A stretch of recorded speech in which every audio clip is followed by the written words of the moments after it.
Hello everyone, welcome है आपका हमारे चैनल एसएससी बुक एसबी में। आज हम अपनी योद्धा सीरीज में देखने वाले हैं इकोनॉमी की 5वीं क्लास, जो कि टॉपिक होने वाला है हमारा जीडीपी, एनडीपी, जीएनपी और एनएनपी के ऊपर। तो आइए समझते हैं कि ये सभी जो है वो हमारे इकोनॉमिक्स में क्या होते हैं और इनका फुल फॉर्म क्या होता है और इससे किस टाइप के क्वेश्चन जो है वो पूछे जाते हैं। तो चलिए अपनी वीडियो को स्टार्ट करते हैं।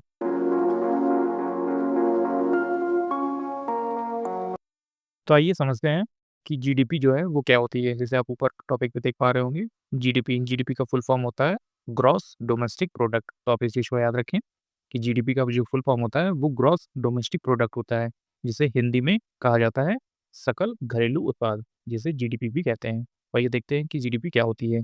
GDP measure the total value of final goods and services produce with in the border of a country during a specific period, typically a year.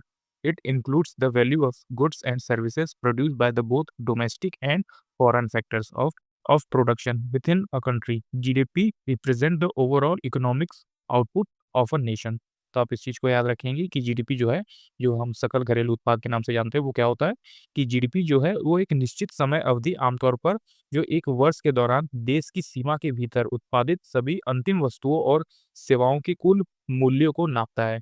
तो जीडीपी क्या होता है कि हमारे भारत देश में, जो हमारा भारत देश की सीमा है, बॉर्डर सीमा, उसके अंदर जितनी भी चीज़ें बन रही हैं, जितनी भी सेवाएँ दी जा रही हैं, वो सभी कुछ जो है वो जीडीपी में इंक्लूड हो जाती है। तो आप इस चीज़ को याद रखेंगे। आप मार्केट से कुछ भी लेने जाएँगे, कूलर हो गया, पंखा हो गया, टीवी हो गया, बेड हो गया, सभी कुछ जो है, जो हमारे देश में बन रहा है, वो जीडीपी के अंडर में जो है काउंट होगा कि आपने 1 साल के अंदर क्या चीज़ें खरीदी, क्या सेवा ली, क्या चीज़ें जो है वो बनाई, वो सभी कुछ जो है वो जीडीपी के अंदर काउंट होता है। इसमें देश के भीतर जो है उत्पादन के घरेलू और विदेशी दोनों कारकों द्वारा उत्पादित वस्तुओं और सेवाओं का मूल्य शामिल होता है। तो इस लाइन का मतलब है कि जो हमारे देश के अंदर जो हमारी देसी कंपनियां हैं और जो बाहर से विदेशी कंपनियां आके जो हमारे देश में प्रोडक्ट बना रही हैं, उन्हें बेच रही हैं, वो सभी कुछ काउंट हो जाता है, क्योंकि जीडीपी जो है वो सभी का निकाला जाता है। जो हमारे देश में बाहर की कंपनियां मौजूद हैं, वो भी जो प्रोडक्ट बना रही हैं, उससे भी जीडीपी काउंट होता है। और जो हमारी खुद की कंपनी है, देश के भीतर कंपनी है, वो जो प्रोडक्ट बना रही है, जो सेवाएं दे रही है लोगों को, वो भी काउंट होता है। तो जीडीपी में सब कुछ काउंट हो जाता है, जो डोमेस्टिक होता है, जो फॉरेन होता है, सभी कुछ काउंट हो जाता है। बाहर का भी चीज़ें काउंट हो जाती है और हमारे देश के अंदर की भी चीज़ें काउंट हो जाती हैं। जैसे जीडीपी किसी देश के समय समग्र आर्थिक उत्पादन का एक प्रतिनिधित्व करता है। जीडीपी जो है वो किसी भी देश का जो आर्थिक उत्पादन है वो किस तरह से चल रहा है, उसकी जीडीपी कैसी है, वो कैसे पता चलेगा कि उसके जो देश में सामान की खपत कितनी है या फिर सामान किस तरह से बेचा जा रहा है, खरीदा जा रहा है। तो ये सभी को देखकर ही जीडीपी का अंदाज़ा लगाया जाता है। आप इसे ऊपर देखेंगे, GDP at a factor cost और GDP at a market price. तो ये सभी क्या होते हैं? GDP at a factor cost क्या होता है कि market value of final goods and services minus indirect taxes plus subsidy. और जीडीपी मार्केट प्राइस पे क्या होता है कि GDP at a factor cost plus indirect taxes minus subsidy हो जाता है। तो आप इस चीज़ को याद रखेंगे कि जो कारक लागत पर जीडीपी निकलती है, उसका जो फॉर्मूला होता है या फिर वो कैसे निकाला जाता है, वो इस तरह से है कि अंतिम वस्तु और सेवाओं का जो बाजार मूल्य है, उसमें से अप्रत्यक्ष कर घटा देंगे और सब्सिडी जोड़ देंगे, तो वो GDP at a factor cost आ जाएगी। मतलब कि जो जीडीपी है वो फैक्ट्री में कैसे बनी है, जो हमारा कोई भी प्रोडक्ट है उसकी फैक्टर कॉस्ट कितनी है, वो जो फैक्ट्री से निकल के आ रहा है वो कितना है। और फिर जो है हमारा बाजार मूल्य पर जीडीपी, तो बाजार मूल्य पे जीडीपी किस तरह से होता है वो हम कैसे नहीं पता करेंगे। तो कारक लागत पर जीडीपी प्लस उसमें अप्रत्यक्ष कर जोड़ देंगे और सब्सिडी घटा देंगे, तो वो बाजार मूल्य पर हमारी जीडीपी निकल के आ जाएगी। तो ये जो क्वेश्चन है फॉर्मूले, वो आपके लिए काफ़ी ज़्यादा इंपॉर्टेंट है। डायरेक्ट एग्ज़ाम में आपसे यही फॉर्मूले पूछे जाते हैं कि GDP at a factor cost का जो तरीका है वो किस तरह से है, हम उसे कैसे निकाल सकते हैं। तो आप इसे याद रखेंगे, market value of final good and services minus indirect taxes plus subsidy, ये ऐड कर देंगे तो हमारा GDP at a factor cost निकल के आ जाएगा। और ठीक इसी तरह GDP at a market price हम कैसे निकालेंगे, तो GDP at a market price निकालेंगे जब हम GDP at a factor cost पे इनडायरेक्ट टैक्सेस जोड़ देंगे और सब्सिडी घटा देंगे, तो वो हमारा मार्केट प्राइस पे जीडीपी निकल के आ जाएगी। तो आप इस चीज़ को याद रखेंगे, जीडीपी से ये सारी चीज़ें पूछी जाती हैं। आइए बढ़ते हैं अब एक अगला, व्हाट इज़ नॉमिनल जीडीपी? तो आप इस चीज़ को याद रखेंगे, व्हाट इज़ नॉमिनल जीडीपी या फिर GDP at a current price. तो नाम मात्र जीडीपी भी इसे कहते हैं कि नाम मात्र जीडीपी क्या होती है? तो आइए देखते हैं कि नाम मात्र जीडीपी जो है वो किस तरह से होती है और इसका किस तरह से उपयोग होता है। तो नाम मात्र जीडीपी किसी देश के एक किसी निश्चित वर्ष का सकल घरेलू उत्पाद है, जिसका अनुमानित उसी वर्ष की वस्तुओं और सेवाओं की कीमत के आधार पर लगाया जाता है। किसी देश का नाममात्र जीडीपी निर्धारित करने का सूत्र जो है वो आप नीचे देख पा रहे होंगे, वो है nominal GDP is equal to असली जीडीपी गुणे मूल अनुक्रमांक बटे में 100। तो आप इस चीज़ को याद रखेंगे, ये नॉमिनल जीडीपी निकालने का फॉर्मूला है। जैसे आप यहाँ भी देख पा रहे हैं, नॉमिनल जीडीपी निकालने का फॉर्मूला क्या है, ये भी इंपॉर्टेंट है। आपसे एग्जाम्स में यही फॉर्मूला जो है वो पूछा जाता है। जैसे नॉमिनल जीडीपी क्या होती है, real GDP multiply by price index और डिवाइडेड बाय 100। जब ये फॉर्मूला लगाएंगे तो आपकी नॉमिनल जीडीपी जो भी है वो निकल कर आ जाती है। तो आप इस चीज़ को याद रखेंगे कि जीडीपी भी दो प्रकार की होती है, एक रियल जीडीपी होती है और एक नॉमिनल जीडीपी होती है। तो नॉमिनल जीडीपी आप जान गए होंगे कि क्या होता है, कि यह एक नाममात्र जीडीपी होती है जिसे किसी भी देश की निश्चित वर्ष का सकल घरेलू उत्पाद है, जिसका अनुमान उसी वर्ष की वस्तुओं और सेवाओं की कीमत के आधार पर लगाया जाता है। देश का जो नाममात्र जीडीपी है उसको निर्धारित करने का जो फॉर्मूला है, तो आप इस चीज़ को ध्यान रखेंगे कि nominal GDP is a gross domestic product of a country of a given year, estimate of the basis of the prices of the good and services of the same year. The formula क्या है nominal GDP का, nominal GDP real GDP multiply by price index divided by 100। तो आप जब ये formula लगाएंगे तो आपको नॉमिनल जीडीपी निकल कर आ जाएगी। आइए अब समझते हैं हमारा व्हाट इज रियल जीडीपी। अब हमने रियल जीडीपी के बारे में देखना है कि रियल जीडीपी या फिर GDP at a constant price क्या होता है। तो आप इस चीज़ को याद रखेंगे कि वास्तविक जीडीपी क्या होती है। वास्तविक सकल घरेलू उत्पाद किसी देश की किसी निश्चित वर्ष का सकल घरेलू उत्पाद है, जिसका अनुमान आधार वर्ष की वस्तुओं और सेवाओं की कीमत के आधार पर लगाया जाता है। और आप नीचे देख पा रहे होंगे कि असली जीडीपी का या फिर रियल जीडीपी निकालने का फॉर्मूला होता है नॉमिनल जीडीपी ऊपर रखेंगे और इस बार जो है प्राइस इंडेक्स वो नीचे आ जाएगा और मल्टीप्लाई बाय कर देंगे 100 से, तो वो रियल जीडीपी हमारी निकल के आ जाती है। तो आप इस चीज़ को याद रखेंगे कि रियल जीडीपी जो है वो हमारी क्या होती है। Real GDP is the gross domestic product of a country of given year, estimate on the basis of the price of the goods and services of a base year. और the formula इसका क्या होता है real GDP का निकालने का, तो real GDP is equal to nominal GDP divided by price index और मल्टीप्लाई बाय 100 कर देंगे तो हमारी रियल जीडीपी निकल कर आ जाती है। आइए समझते हैं अब हमारा कुछ अगला टॉपिक, अगले इंपॉर्टेंट पॉइंट जो एग्जाम्स में पूछे जाते हैं कि किसी देश की वास्तविक सकल घरेलू उत्पाद उसके नाम मात्र सकल घरेलू उत्पाद से अधिक, बराबर या फिर कम हो सकती है। तो आप इस चीज़ को याद रखिएगा कि किसी भी देश का जो उसका रियल जीडीपी है उसकी नॉमिनल जीडीपी से अधिक हो सकता है, बराबर हो सकता है या फिर कम हो सकता है। तो आप समझ गए होंगे कि किसी देश का जो वास्तविक सकल घरेलू उत्पाद है, मतलब कि जो रियल जीडीपी है, उसके नाम मात्र सकल घरेलू उत्पाद जो नॉमिनल जीडीपी से अधिक, बराबर या फिर कम हो सकती है। और किस स्थिति में कम हो सकती है ये हम देखेंगे कि वास्तविक जीडीपी जो है वो ज़्यादा है नॉमिनल जीडीपी से। कब? जब आधार वर्ष की वस्तुओं और सेवा का मूल्य स्तर चालू वर्ष में वस्तुओं और सेवाओं के मूल्य स्तर से अधिक होता है, तो वास्तविक जीडीपी जो है वो हमें ज़्यादा दिखाई जो है वो देती है। अगला है वास्तविक जीडीपी बराबर हो सकती है नॉमिनल जीडीपी से। कब? जब आधार वर्ष में वस्तुओं और सेवाओं का मूल्य स्तर चालू वर्ष में वस्तुओं और सेवाओं के मूल्य स्तर के समान हो। जब दोनों बेस ईयर में समान वस्तुएं समान मूल्य पर बेची जाए तो वास्तविक जीडीपी मतलब कि रियल जीडीपी और नॉमिनल जीडीपी दोनों बराबर होती हैं। अब अगला पॉइंट है वास्तविक जीडीपी कम होती है नाममात्र जीडीपी से, नॉमिनल जीडीपी से। कब? जब आधार वर्ष में वस्तुओं और सेवाओं का मूल्य स्तर चालू वर्ष में वस्तुओं और सेवाओं के मूल्य स्तर से कम होता है। तो आप इस चीज़ को याद रखें कि वास्तविक जीडीपी कब कम होती है नॉमिनल जीडीपी से, जब आधार वर्ष में जो वस्तुएं और सेवाओं का मूल्य स्तर है वो चालू वर्ष में वस्तुओं और सेवाओं के मूल्य स्तर से कम होता है। जो बेस ईयर हमने निकाला था, जो उस बेस ईयर से अगर चालू वर्ष में आज के टाइम में उससे मूल्य स्तर से कम होता है तो वास्तविक जीडीपी छोटी हो जाती है। आइए समझते हैं एनडीपी। एनडीपी का फुल फॉर्म होता है नेट डोमेस्टिक प्रोडक्ट। टॉपिक इसको याद रखेंगे। एनडीपी, एनडीपी मतलब होता है नेट डोमेस्टिक प्रोडक्ट। तो आइए समझते हैं कि एनडीपी जिसे हम शुद्ध घरेलू उत्पाद कहते हैं वो क्या होता है। एनडीपी को उत्पादन प्रक्रिया के दौरान पूंजीगत वस्तुएं जैसे मशीनरी, भवन और उपकरण के मूल्यह्रास या टूट फूट के मूल्य को घटाकर जीडीपी से प्राप्त किया जाता है।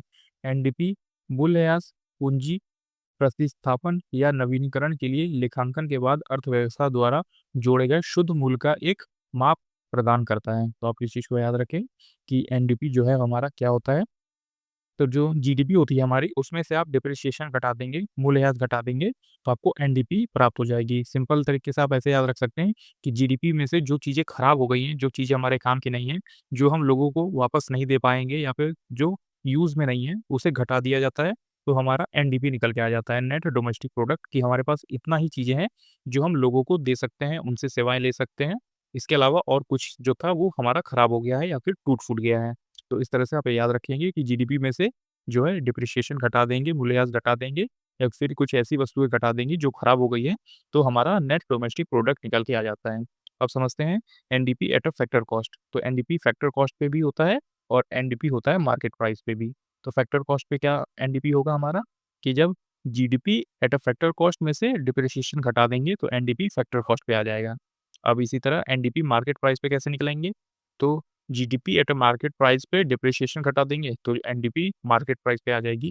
तो ये भी आपके लिए इम्पोर्टेंट है, आप इसको भी याद रखेंगे कि NDP at a factor cost जो है वो GDP at a factor cost में से डिप्रिसिएशन घटा देंगे और NDP at a market price पे जीडीपी मार्केट प्राइस से डिप्रिसिएशन घटा देंगे तो हमारा क्या निकल के आ जाएगा?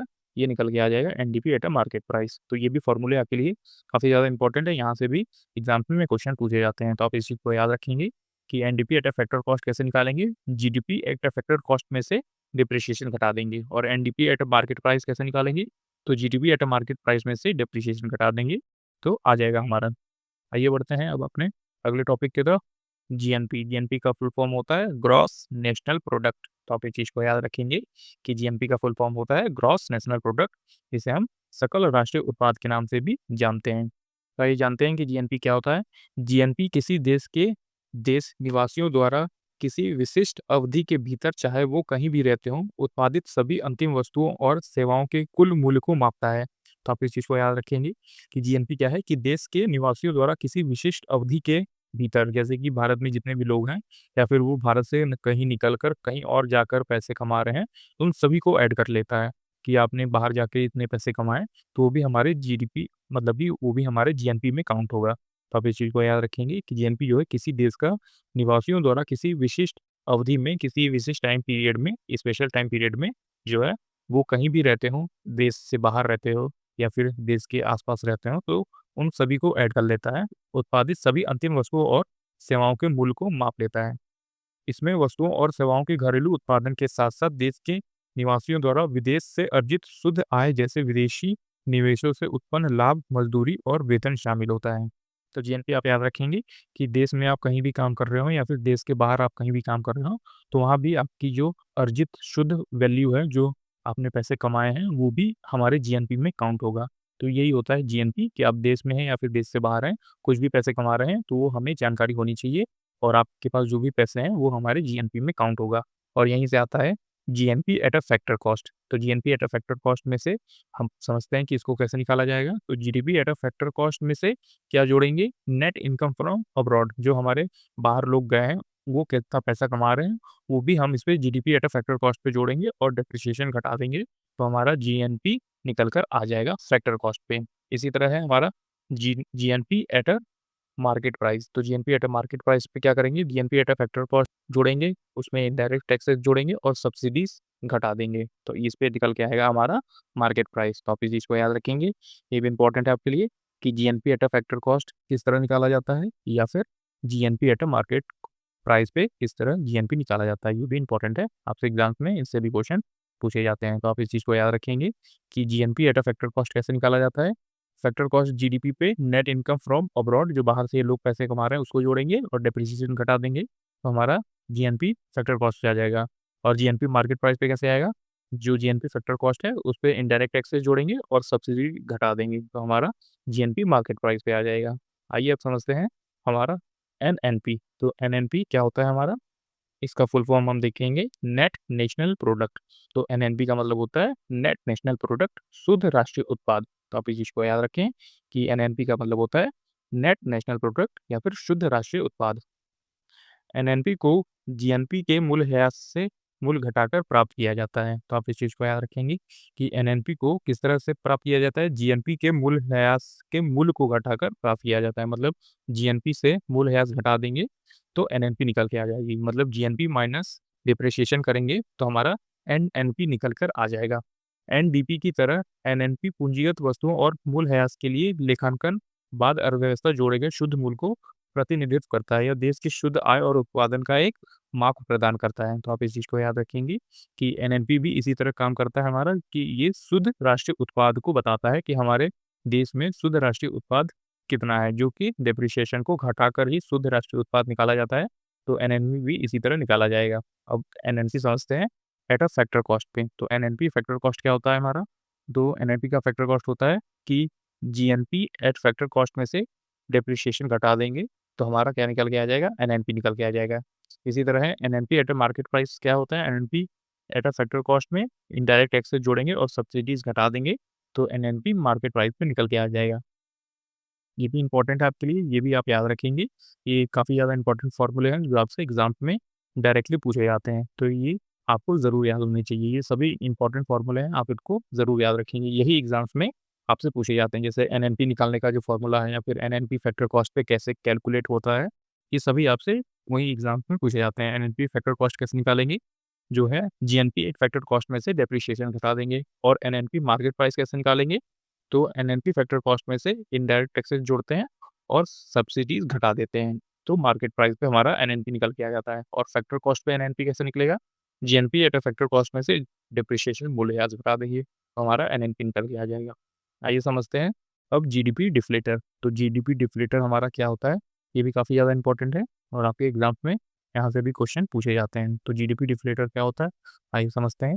जीडीपी डिफ्लेटर किसी देश की अर्थव्यवस्था में उत्पादित सभी वस्तुओं और सेवाओं की कीमतों में होने वाले परिवर्तनों पर नज़र रखता है, ताकि वास्तविक और आर्थिक स्थिति का पता लगाया जा सके। तो आप इस चीज़ को याद रखेंगे कि जीडीपी डिफ्लेटर क्या होता है? कि जीडीपी डिफ्लेटर किसी देश की अर्थव्यवस्था में उत्पादित सभी वस्तुओं और सेवाओं की कीमतों में होने वाले परिवर्तन पर नज़र रखता है, ताकि वास्तविक एवं आर्थिक स्थिति का पता लगाया जा सके। और इसका सबसे इम्पोर्टेंट फ़ॉर्मूला आप देख पा रहे होंगे। जीडीपी डिफ्लेटर निकालने का जो फ़ॉर्मूला है, वो किस तरह से होता है?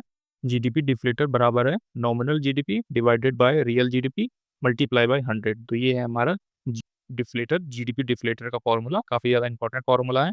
आप इस चीज़ को भी याद रखेंगे कि जीडीपी डिफ्लेटर का फ़ॉर्मूला क्या होता है।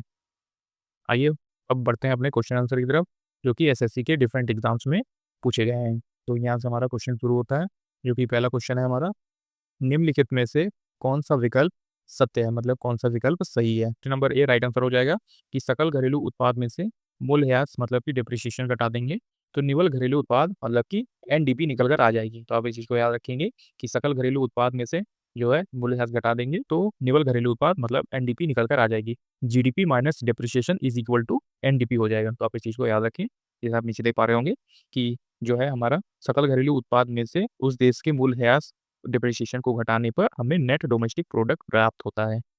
आइए समझते हैं अपने अगले क्वेश्चन को। तो हमारा नेक्स्ट क्वेश्चन आता है, जो कि है राष्ट्रीय आय की गणना में निम्नलिखित मदों में से किसके बाजार मूल्य पर एनएनपी से घटाया जाएगा? तो एनएनपी में से घटाया जाता है, किसे घटाया जाता है? तो निव्वल अप्रत्यक्ष कर को घटाया जाता है। ऑप्शन नंबर ए आपका राइट आंसर हो जाएगा। तो आप इस चीज़ को याद रखेंगे कि राष्ट्रीय आय की गणना के लिए एनएनपी में से क्या घटाया जाता है? तो निव्वल अप्रत्यक्ष कर घटाया जाता है। आइए बढ़ते हैं अपने अगले क्वेश्चन की तरफ। तो हमारा अगला क्वेश्चन क्या होता है, वो हम देखते हैं। निम्नलिखित में से कौन-सा शुद्ध घरेलू उत्पाद, जिसे हम एनडीपी कहते हैं, उसकी सबसे अच्छी निरूपण करता है? मतलब एनडीपी आपसे पूछा गया है कि एनडीपी किस तरह से निकाला जा सकता है। तो आप जैसे नीचे आंसर में देख पा रहे होंगे कि एनडीपी निकालने का सबसे अच्छा तरीका कौन-सा है इसमें से?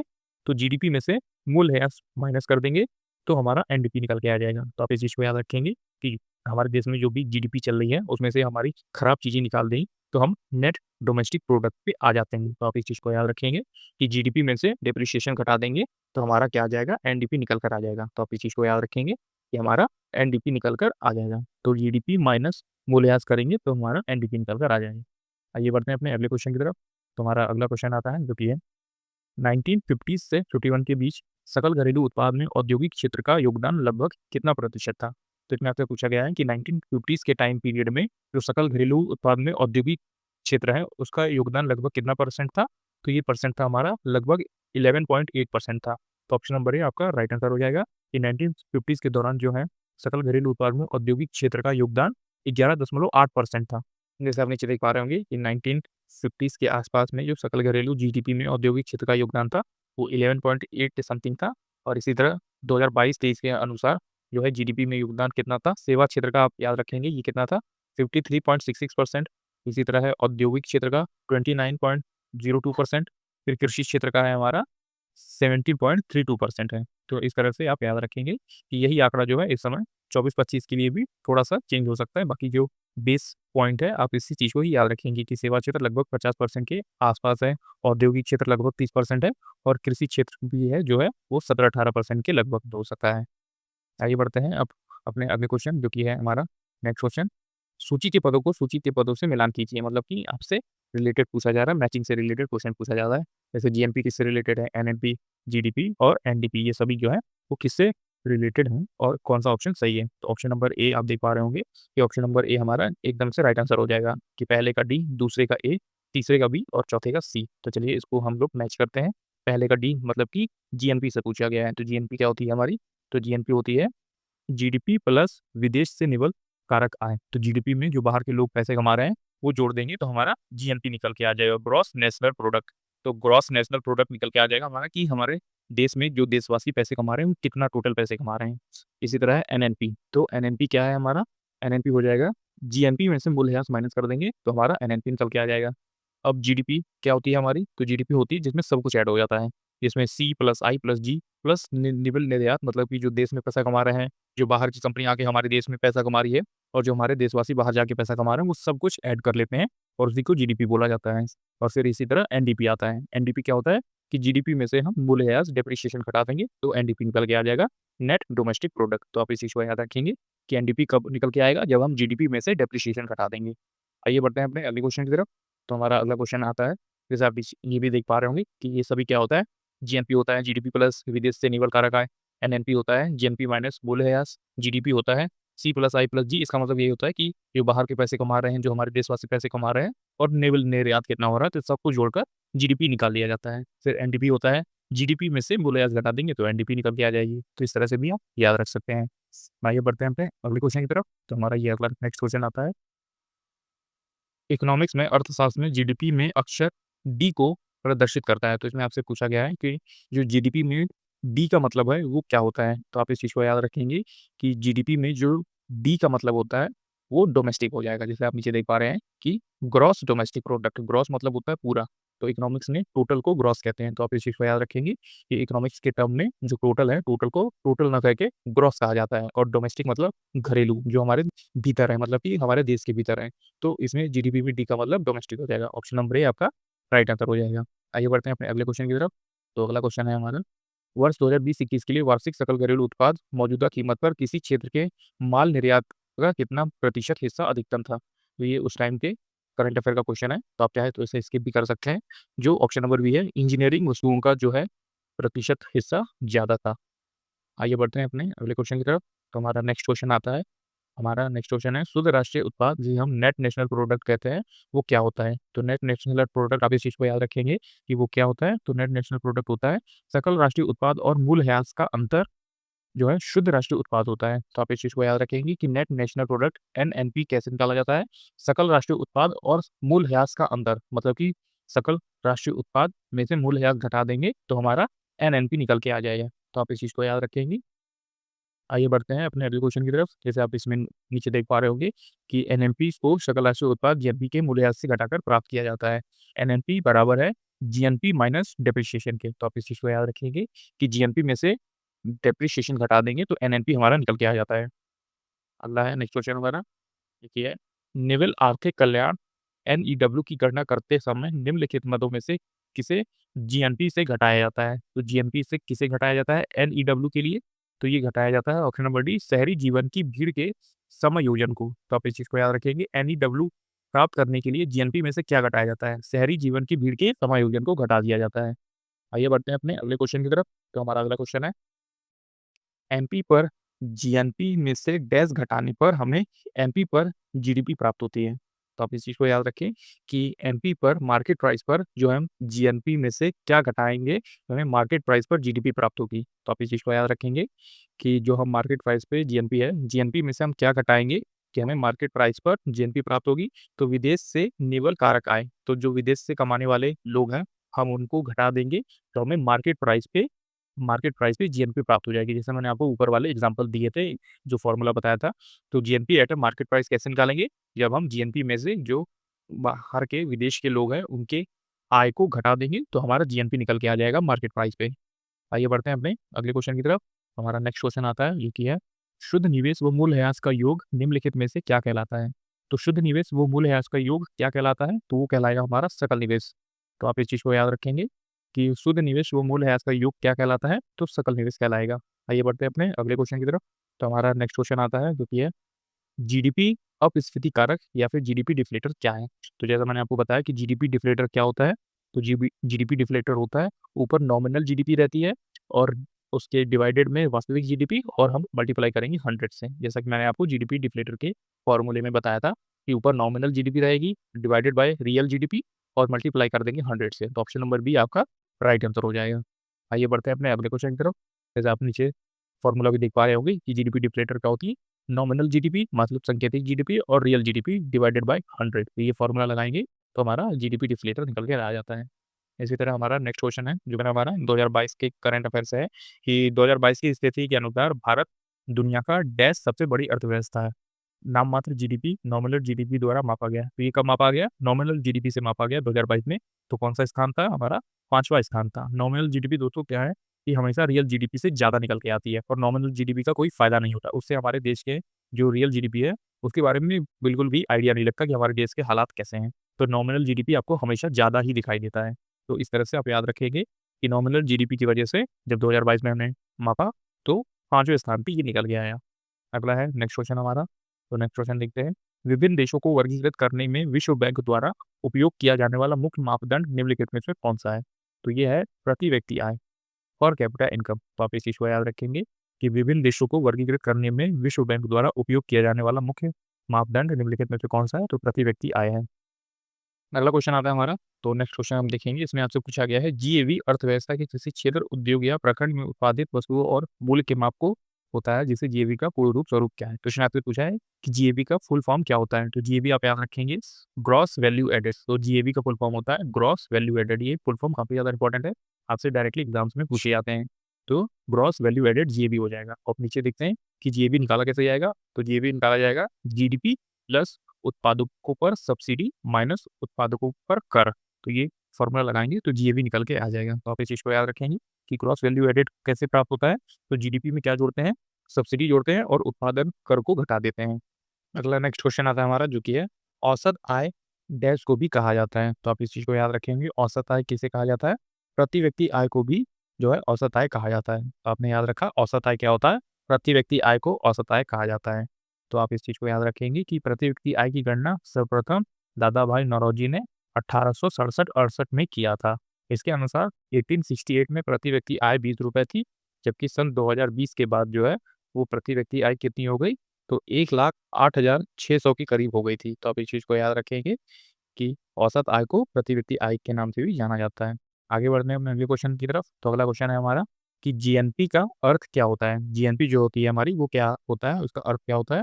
तो जीएनपी का अर्थ होता है हमारा, ऑप्शन नंबर सी हो जाएगा, ग्रॉस नेशनल प्रोडक्ट। तो आप इस चीज़ को याद रखेंगे, जिसे हम लोग सकल राष्ट्रीय उत्पाद के नाम से भी जानते हैं। तो जीएनपी का फुल फॉर्म होता है ग्रॉस नेशनल प्रोडक्ट। जैसे आप नीचे देख पा रहे हैं कि जीएनपी जो है वो किस तरह से निकाला जाता है। तो जैसा आप नीचे देखें कि जीएनपी का मतलब होता है सकल राष्ट्रीय उत्पाद, जीडीपी का मतलब होता है सकल घरेलू उत्पाद, और एक्स क्या होता है कि देशवासियों द्वारा विदेश में अर्जित आय होती है, और एम क्या होता है कि विदेशियों द्वारा देश में अर्जित आय होती है। इसी तरह एक्स माइनस एम हो जाएगा हमारा कि विदेशियों से प्राप्त निवल कारक आय। आप इस चीज़ को याद रखेंगे कि जो एक्स है वो हमारे देशवासियों के द्वारा जो बाहर के देशों में पैसा कमाया जा रहा है। जैसे हमारे इंडिया का कोई भी व्यक्ति हो गया, वो बाहर जाके पैसा कमा रहा है, तो उसे हम अपनी जीडीपी में ऐड कर लेंगे। पर जो एम है, वो बाहर की कंपनी आकर हमारे इंडिया में कुछ भी बना रही है, प्रोडक्ट बना रही है, लोगों को सेवाएँ दे रही है, तो वो हम ऐड नहीं करेंगे, क्योंकि उसे हम घटाना पड़ता है, तभी हमारा जीएनपी निकल के आएगा। तो उम्मीद है आप समझ गए होंगे कि जीएनपी कैसे निकाला जाता है। जीडीपी में हम क्या ऐड करते हैं, जो हमारे देश के लोग बाहर कमा रहे हैं वो ऐड कर लेते हैं, और जो बाहर के लोग हमारे देश में आके पैसे कमा रहे हैं, कोई फैक्ट्री खोल रखी है, तो उसका पैसा हम लोग निकाल देते हैं, माइनस कर देते हैं। तो यही हमारा जीएनपी निकल के आ जाता है। तो ये था दोस्तों आज का हमारा कंप्लीट वीडियो जिसमें मैंने आपको बताया जीएनपी क्या होती है, जीडीपी क्या होती है, एनडीपी क्या होती है। तो ये काफ़ी ज़्यादा इंपॉर्टेंट है। इसमें जो भी मैंने आपको फॉर्मूले बताए हैं वो आप ज़रूर अपने एग्ज़ाम्स के लिए याद करके जाएँगे।